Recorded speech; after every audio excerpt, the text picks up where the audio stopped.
প্রায় সপ্তাহখানেক যাবত কোনো টিউটোরিয়াল দিতে না পারার জন্য আমি অত্যন্ত দুঃখিত, কিন্তু আসলে অনেক কঠিন সময় যেতেছে, অনেক ব্যস্ত সময় যেতেছে, তার মধ্যেও টিউটোরিয়াল বানানোর চেষ্টা করতেছি। আর আশা রাখতেছি আমি আবার নিয়মিত হব আপনাদের জন্য। তো চলুন দেখে নেই আজকে আমরা কি শিখবো।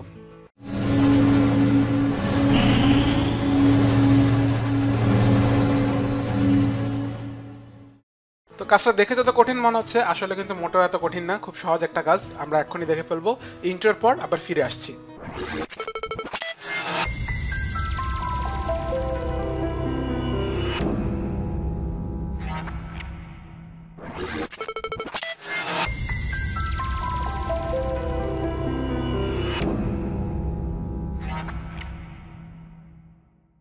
তো বরাবরের মতন আমরা আফটার ইফেক্টস করলাম, নতুন একটা কম্পোজিশন নিব, এটার নাম দেবো ধরেন মেইন। আর এটার রেজুলেশন আমরা 1920x1080 30 fps, আর ডিউরেশন মোটামুটি একটা রাখলেই হবে। আমরা 8 সেকেন্ডই রাখবো, 8 সেকেন্ড 7.5 নয়, মানে অলমোস্ট 8 সেকেন্ড। ওকে দিচ্ছি। তো নিচের একটা লিঙ্ক পাবেন আপনারা, লিঙ্ক থেকে গেলে আপনারা একটা ফাইল ডাউনলোড করতে পারবেন, জিপ ফাইল হয়তো। ওই জিপ ফাইলটা আপনারা আনজিপ করার পর ওখানে দুটো মিউজিক আর একটা ফন্ট পাবেন। ফন্টটা সবার আগে ইনস্টল দিয়ে নেবেন, আর তারপর আপনি মিউজিকগুলো এখানে ইম্পোর্ট করে নেবেন। মিউজিক ইম্পোর্ট করা হয়ে গেল। আমরা একটা নতুন ব্যাকগ্রাউন্ড নিব আমাদের কম্পোজিশনে, কন্ট্রোল ওয়াই, কালো রঙের ব্যাকগ্রাউন্ড নিব। এটার উপর আমরা এটা রিনেম করব গ্রিড নামে। কারণ কি বুঝতেই পারতেছেন, আমরা এটাতে একটা গ্রিড ইফেক্ট দিব। তো আমরা ইফেক্ট অ্যান্ড প্রিসেটস থেকে সার্চ করলাম গ্রিডের জন্য, চলে আসছে আমার এখানে, গ্রিড দিলাম। এখানে আমরা এটা দিব উইথ অ্যান্ড হাইট স্লাইডার, আর এগুলো 30-30 করে দেবো, 30-30, দ্যাটস ইট। ওকে, আমরা এই সাদার জায়গায় এখানে একটা হালকা নীল ইফেক্ট দিব, এরকম টাইপের। আমরা আসলে গ্রিডের ঘরগুলো আরেকটু বড় করতে চাই, তো আমরা 50-50 দিয়ে দেখি, 50-50। হ্যাঁ, ওকে। আর এই যে সাদা সাদা ব্যাপারটা আছে, এটা আসলে চিন্তা করার কিছু না, এটা হলো কম্পোজিশনের কালারের জন্য। আমরা নিচে আরেকটা ব্যাকগ্রাউন্ড নিয়ে দিব, কালো, একদম ঘুটঘুটে কালো। এটা হলো আমাদের বিজি অর্থাৎ ব্যাকগ্রাউন্ড। তারপর আমাদের গ্রিড আছে, আর গ্রিডের অপাসিটি আমাদের এত দরকার নেই, আমরা সামথিং লাইক 10% শুড বি ওকে। হ্যাঁ, 10 বা 20 দিয়ে বা 15 দিয়ে আপনারা দেখতে পারেন। হ্যাঁ, 15, ওকে। সো এরপর আমরা একটা কন্ট্রোল টি চেপে এখানে ফন্ট নিয়ে, মানে একটা টেক্সট নিয়ে নিব। আমার ক্ষেত্রে আমি লিখতেছি ফিরোজ। আপনারা যে কোনো খুশি যা খুশি লিখতে পারেন। আর এটার জন্য এবার আমরা ওই ফন্টটা নিয়ে নিব। ফন্টটার নাম হচ্ছে ফ্লিপসাইড বিআরকে। ফ্লিপসাইড, এই যে ফ্লিপসাইড বিআরকে। এটা অনেকটা ট্রন মুভিতে আপনারা যে লোগোটা দেখছেন, অর্থাৎ যে ইন্ট্রোটা বা টাইটেল অ্যানিমেশন, সেটার ফন্টটার মতো না। এটা মাঝখানে পড়ছে কিনা বোঝার জন্য আমরা এটা অন করবো, অল্ট চেপে এখানে ক্লিক করব, তারপরে এই যে যোগ চিহ্ন, এটার সাথে আমরা ম্যাচ করাই দেবো, দ্যাটস ইট। মাঝখানে চলে আসলো। এবার আমাদের ফন্টের মধ্যে আমরা ক্লিক করে লেয়ার থেকে অটো ট্রেসে যাব, অটো ট্রেস করে নিব। যা আছে তাই, আমরা সেটিং কোনো চেঞ্জ করবো না, জাস্ট ওকে দিব। তাহলে যেটা হবে, একটা সাদা রঙের আমাদের সলিড তৈরি হবে, এবং এটার মধ্যে আমাদের সবগুলা মাস্ক চলে আসবে ওই ফন্টগুলো, ওই স্টাইলে। তো আমরা আপাতত এই ফন্ট বা যে লেখা আছে ওই লেয়ারটা আপাতত অফ রাখবো, আর এটা নিয়ে সব কাজ করব। এটার মধ্যে আমরা এখন একটা ইফেক্ট দিব, ইফেক্টের নাম হচ্ছে স্ট্রোক। স্ট্রোকের কাজ আমরা গত টিউটোরিয়ালেও করছিলাম, আপনারা হয়তো ইতিমধ্যে জানেন যে এটা কি কাজ করে, বাট এই টিউটোরিয়ালে আবার দেখতেছি। সো একটা ইফেক্ট দিয়ে কিন্তু অনেক কাজ করা যায়। তো আমরা এখানে স্ট্রোক দেওয়ার পরে অল মাস্ক অন করে দেবো, আর স্ট্রোক সিকোয়েন্সিয়ালিটা অফ করে দেবো। আর এখানে আমরা on transparent image, on original image আছে, এটা আমরা অন ট্রান্সপারেন্ট করে দেবো। আর ব্রাশের কালার আমার ক্ষেত্রে আমি চেঞ্জ করে নিচ্ছি, আমি ব্লু টাইপের দিব, আপনি যে কোনো স্টাইলে দিতে পারেন। আপনি জাস্ট এটুকু মাথায় রাখলে ভালো হয় যে আপনি গ্রিড যে কালারে দিচ্ছেন ওরকম দেখলে সুন্দর লাগবে, ওরকম কালারের হইলে। সো আমি ব্লু থিমের উপর পুরোটা তৈরি করতেছি। এখন সিম্পলি আমরা এন্ডে যাব, এন্ডে আছে 100%, এটাকে আমরা 0 করে দিব। 0 করে এন্ডে আমরা একটা কিফ্রেম দিব, আর 4 সেকেন্ডের কাছাকাছি চলে যাবে এবার। হ্যাঁ, 4 সেকেন্ড, আমরা এক্স্যাক্ট 4 সেকেন্ডে আসি। এক্স্যাক্ট 4 সেকেন্ডে আসে না কেন,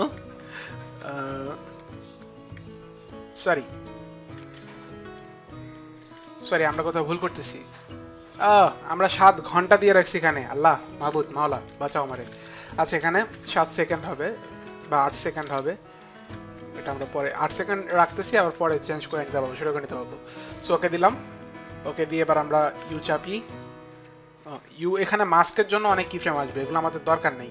সো এগুলো আমরা চাইলে সিলেক্ট করে ডিলিট করে দিতে পারি, অথবা থাকলেও কোনো অসুবিধা নেই। তো এখন আমরা যদি এখানে ক্লিক করে আবার ইউ চাপি, অফ হয়ে যাবে। আবার ইউ চাপলে শুধু একটা কি ফ্রেম, ওই যে এন্ডের জন্য এটা দেখা যাবে। সো এইবার যদি আমরা 4 সেকেন্ডে যাই, 4 সেকেন্ডে গিয়ে আমরা এন্ডে 100 করে দিই, তাহলে কেমন অ্যানিমেশন হবে একটু দেখে নেই। এরকম অ্যানিমেশন হবে, বাট এখন তো আমাদের অনেক কাজ বাকি আছে। সো এটাকে আমি আউটলাইনটার রিনেম করে নিব স্ট্রোক মেইন, ঠিক আছে, এটা আমাদের মেইন আউটলাইনটা হবে। আর এটা ব্রাশ সাইজ আমরা রাখবো 3.5 আনুমানিক, ওকে, এরকম আসবে। হ্যাঁ, সো এটার উপর আমরা এখন একটু গ্লো আনার জন্য আমরা এটার উপর গ্লো ইফেক্ট দিব। সো বেস্ট একটা ট্রিক্স হচ্ছে জাস্ট গ্লো, যতক্ষণ পর্যন্ত আপনার মন মতন না আসতেছে ততগুলো ইফেক্ট দিতে থাকেন, বাট আপনি এখানে কোনো কিছু চেঞ্জ না করলেও চলে। সো আমরা আমাদের একবার দেয়াতে আমাদের মন মতন ইফেক্ট চলে আসছে, আমরা আর এখানে কিছু চেঞ্জ করতেছি না, গ্লো এর জন্য যেটা আছে সেটাই রাখলাম। আমরা এই লেয়ারটাকে এখন ডুপ্লিকেট করে দেবো, ডুপ্লিকেট করে এটাকে রিনেম করবো, এটার নাম দিব আমরা কি দেবো বলেন তো, স্ট্রোক, এটাকে দিব ভার্টিক্যাল, সরি হরাইজন্টাল। এটা আপনি যে কোনো নামে রিনেম করতে পারেন, আমি জাস্ট কনফিউজিং আনানোর জন্য আমার যেটা সুবিধা হয় সেটা দিলাম। সো এখন জাস্ট কিছুক্ষণের জন্য আমরা এটা লেয়ারটাকে সোলো করবো এই পাশে সুইচটা দিয়ে। সো শুধু আমাদের এটা দেখা যাচ্ছে, আর পিছনে যে ব্যাকগ্রাউন্ড দেখা যাচ্ছে এটা হচ্ছে আমার কম্পোজিশনের কালার। কন্ট্রোল কে চাপলে আমি কম্পোজিশনের কালারটা এখানে দেখতে পারবো এবং এখান থেকে চেঞ্জ করে কালো করে নিতে পারবো। ওকে, তো আমাদের এখন আমরা দেখতেছি যে যেটা আমরা বানাইছিলাম অ্যানিমেশন ওইটাই আছে, বাট আমাদের ওইটা থাকার দরকার নেই। আমি ইউ চাপতেছি, ইউ চাপে এখানে আমরা স্টার্ট আছে না 0তে থাক, আমরা কি ফ্রেম দিব, আর এখানে এসে মানে 4 সেকেন্ডে এসে আমরা এটার স্টার্ট করে দিব 100। তাহলে কি হবে, কোনো অ্যানিমেশনই হবে না, দেখতে পাচ্ছেন। তো এখন যদি আমরা আবার ইউ চাপি বন্ধ হবে, বা আরও একটা কিফ্রেমও চলে আসবে যেটা আমরা স্টার্টে করছি। তো আমরা স্টার্টে যদি এখন ক্লিক করি, এবার অল্ট চেপে আপনার মাউস কিবোর্ডের রাইট বাটনটা যদি একবার ক্লিক করি, তাহলে দুটোটা কিফ্রেম দেখেন এক ফ্রেম সরে গেছে। তো এখন কি হবে, এখন এই ছোট ছোট বিন্দুগুলোর উৎপত্তি হবে যেগুলো পাত ধরে ধরে ঘুরবে, বাট ওই অতটুকু ছোট অংশটুকুই থাকবে শুধু। সো এখন যে মজার ব্যাপারটা হবে, এখানে আমরা এই গ্লো আর স্ট্রোকের মাঝখানে আরেকটা ইফেক্ট দিব, সেটা হচ্ছে বক্স ব্লার, BOXBL। হ্যাঁ, এই যে বক্স ব্লার নিয়ে এসে দেখেন ড্র্যাগ করে যে কালো একটা দাগ আসতেছে, এটা মাঝখানে নিয়ে ছেড়ে দিতে হবে। তো এখানে আমরা রেডিয়াস বাড়াবো, আমরা একটু 2 সেকেন্ডের দিকে যাই, তাহলে দেখতে পারবো। হ্যাঁ, এই যে দেখা যাচ্ছে আসছে কিছুটা, আমরা রেডিয়াস এত বাড়ানো লাগবে না, এই যে এই সামান্য বাড়াইলাম। আর এই যে কি যেন ইটারেশনস, বাবা উচ্চারণ তো করতে পারি না, এটা বাড়ায় দিব। এখন দেখেন যে এটা ভার্টিক্যাল এবং হরিজন্টাল দুই দিক থেকে ব্লার করতেছে, আমাদের তো দুই দিক থেকে দরকার নেই, আমরা জাস্ট হরিজন্টাল রাখবো, ঠিক আছে। এখন দেখেন এই যে চিকন চিকন আমাদের এগুলো আসছে, এগুলো যদি আমি মোটা করতে চাই তাহলে কিচ্ছু না, জাস্ট স্টার্টে ক্লিক করে অল্ট আবার রাইট ক্লিক করতে হবে, যত রাইট ক্লিক করবো তত বেশি মোটা হবে। তো আমার মোটামুটি মনে হচ্ছে আমি 3 ফ্রেমের যদি ডিলে রাখি তাহলে মোটামুটি আমার কাছে পারফেক্ট মনে হচ্ছে। হ্যাঁ, সো এরকম আসলো, আসার পরে এখন আমাদের মাঝখানে আমরা আর একটু গ্লো চাচ্ছি, যে ইয়াগুলো আসছে আমার অপটিক্যাল ফ্লেয়ারের মতো, এগুলোর মাঝখানে আর একটু গ্লো হবে। সেটার জন্য আমাকে এটা আবার ডুপ্লিকেট করতে হবে, কন্ট্রোল ডি, এবং এটা রিনেম করলাম আমরা স্ট্রোক বলের মতো একটা অংশ, আমরা এটাকে গ্লো করবো আর কি। সো এটারও আমরা ইউ চাপলাম, 2টা কি ফ্রেম মানে 2 লাইনের কি ফ্রেম চলে আসলো, আমরা স্টার্টটা ধরে অল্ট চেপে আমরা একবার লেফট ক্লিক করব, তাতে আমাদের এটা একটু চাপা হবে। এবার আমরা স্ট্রোকের কালারটা এখানে সাদা টাইপের করে দিব, সাদার কাছাকাছি নিয়ে গেলাম। আর এখনো দেখতেছি আমরা এরকম লম্বা হয়ে আছে, সেটা হচ্ছে আমাদের বক্স ব্লারের কারণে। এখানে আমরা রেডিয়াসটা কমায় দিব। তো ব্লার রেডিয়াসটা মোটামুটি আমরা যদি 5 or 8 দিই, 8 দেওয়ার পর আমরা যদি ইটারেশনসটা কমায় দিই, হ্যাঁ দেখতে পারবো আমাদের এটা ছোট হয়ে আসতেছে, ছোট হয়ে আসছে এরিয়াটা। আমরা ব্লার রেডিয়াস আরো কমায় দেবো, মেবি 5 শুড বি ওকে। আর 2 তেই হচ্ছে আমাদের কাজ, 2 অথবা 3 মেবি, হ্যাঁ 4, হ্যাঁ 4 একদম পারফেক্ট। ওকে, সরি আমি একটু ঘুরে এলাম আপনাদেরকে একটু, যাই হোক। সো এখন যদি আমরা সোলোটা উঠায় দেই তাহলে দেখতে পারবো অন্যান্য লেয়ারগুলো তো অফ করা, কারণ এটা সোলো আমাদের অফ করা হয়নি। সো এটার সোলোটা আমরা অফ করলাম। এবার যদি দিই আমরা দেখতে পারবো যে আমাদের অ্যানিমেশন মোটামুটি আমাদের স্ট্রোকের কাজের অ্যানিমেশনটা হয়ে গেছে, ঠিক আছে। আমার কাছে মনে হচ্ছে যে এই ব্লারটা একটু কম হয়েছে, সো আমি এটার স্পেসটা একটু বাড়াবো। আমি এখানে স্টার্ট যে 2টা কি ফ্রেম আছে সেগুলো ধরে আমি অল্ট রাইট ক্লিক দিব, তাহলে আমার এই অংশটা মানে আর একটু চাপটা হবে, আর একটু মোটা হবে, ভার্টিক্যালি যেই ইয়াটা হয়েছে, ঠিক আছে। ব্লারটা গেছে ভাবে দাগ দাগ, ওগুলো আর একটু মোটা হবে আর কি। ওকে, সো আমি মোটামুটি আমার এয়ার নিয়ে অ্যানিমেশন নিয়ে খুশি। এখন যেটা করবো, আমরা যে আগেই টেক্সটটা অফ করে রাখছিলাম সেই টেক্সটটাকে একদম উপরে নিয়ে এসে এটাকে অন করে দিব। বাট এটার কালার করব আমরা, মানে যে টেক্সটটা আছে এটার ক্যারেক্টারে গিয়ে আমরা এই কালারটা চেঞ্জ করে দিব। এটার কালার দিব আমরা এই কালারটা দিব আমরা, আপনারা স্ক্রিনে কোড দেখতে পাচ্ছেন। সো এটা হচ্ছে ট্রনের কালারটা আর কি, ওটার জন্য আমরা এটা দিলাম। বাট এটা তো শুরু থেকে যদি থাকে তাহলে তো আমার ওরকম ভালো ইফেক্টটা আসবে না, দেখতে অত ভালো লাগবে না। সো আমাদেরকে এটা অপোসিটি অ্যানিমেশন করতে হবে, এটা অলরেডি হয়তো আপনারা বুঝে ফেলাইছেন। সো আমরা এখানে যাব 2 সেকেন্ডে, তারপর শিফট অল্ট টি চাপলে আমার অপোসিটিতে কি ফ্রেম পড়ে গেল।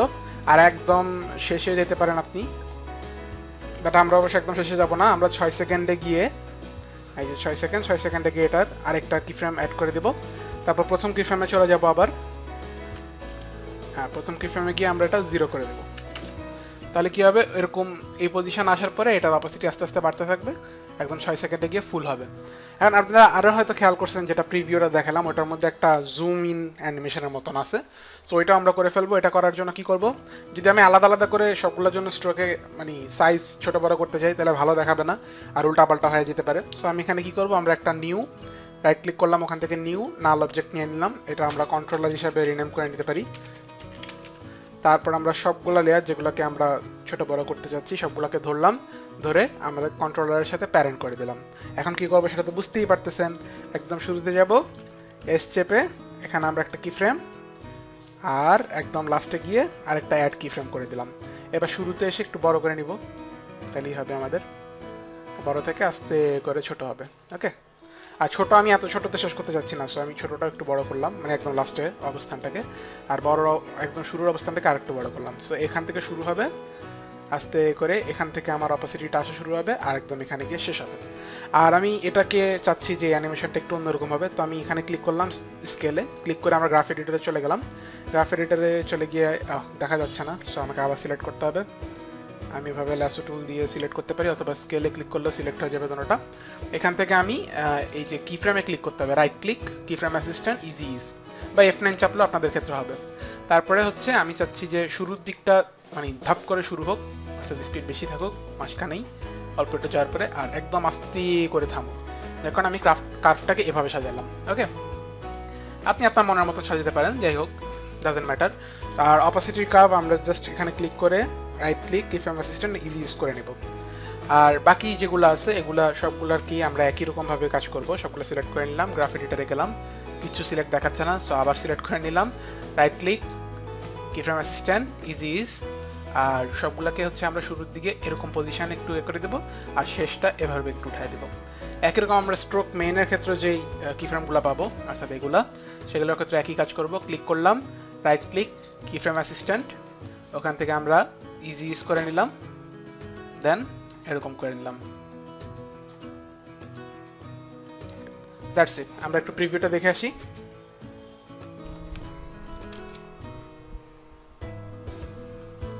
আমাদের অ্যানিমেশন কমপ্লিট, এখন শুধু সাউন্ড ইফেক্টগুলো লাগাবো। তো সবগুলো আমরা সিলেক্ট করে নিলাম, এখানে যে কোনো একটা অফ করলে সব অফ হয়ে যাবে।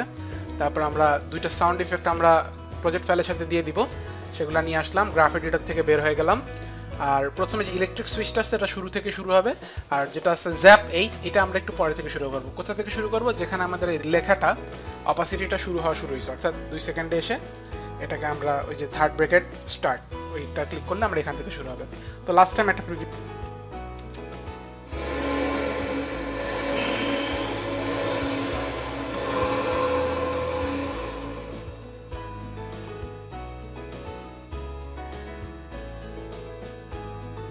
তো বন্ধুগণ আপনারা দেখতেই পারলেন যে কত সহজে আর 14 মিনিটেরও কম সময়ে আমরা কত সুন্দর একটা লোগো অ্যানিমেশন তৈরি করে ফেললাম। এই টিউটোরিয়ালটা যদি আপনাদের ভালো লেগে থাকে তাহলে একটা লাইক দিন, কোথাও বুঝতে অসুবিধা হলে কমেন্ট করুন। আর এই ধরনের আরো টেক্সট ইফেক্ট, আরো টেক্সট অ্যানিমেশনের ইফেক্ট নিয়ে আমরা টেক্সট অ্যানিমেশন বলেন বা লোগো, এটাকে লোগো হইতে পারতো, লোগোর ক্ষেত্রে আপনারা একই রকম একই প্রসেস সব। সো এগুলা নিয়ে আমরা আসতে থাকবো প্রত্যেক সপ্তাহে। আর আপনি যদি সামনের টিউটোরিয়ালগুলো মিস না করতে চান তাহলে আমাদের চ্যানেলে যাবেন, চ্যানেলে গিয়ে সাবস্ক্রাইব বাটনে ক্লিক করার পরে এখান থেকে বেল আইকনে ক্লিক করবেন, তারপর সেন্ড মি অল নোটিফিকেশন দিয়ে সেভ করে দিবেন। আর কেউ যদি আমার ফেসবুক পেজটাতে এখনো লাইক না দিয়ে থাকেন তাহলে আমার ফেসবুক পেজের লিঙ্কও আপনারা নিচে পেয়ে যাবেন, সেটাতেও একটু লাইক দিয়ে নেবেন, কারণ অনেক টিউটোরিয়াল আমি ইউটিউবে না দিয়ে সরাসরি ফেসবুকে দিয়ে থাকি। তো নেক্সট টিউটোরিয়াল আসা পর্যন্ত সবাই ভালো থাকবেন।